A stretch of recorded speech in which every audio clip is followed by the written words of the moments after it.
ภาคภูมิใจวัฒนธรรมมันดีงา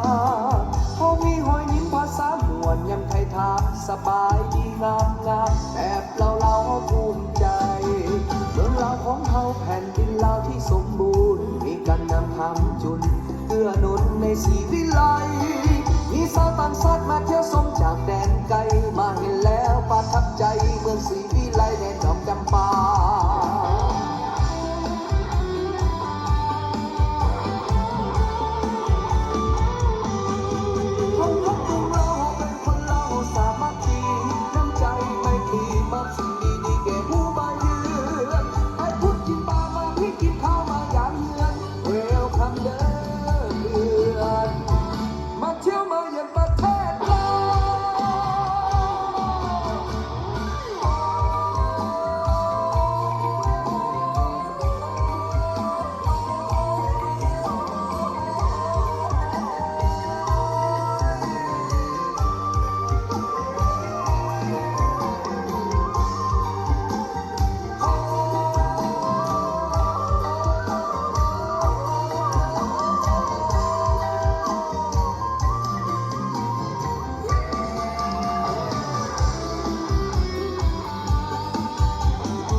สมบูรณ์มีการนำคำจุนเพื่อหนุนในสีวิไล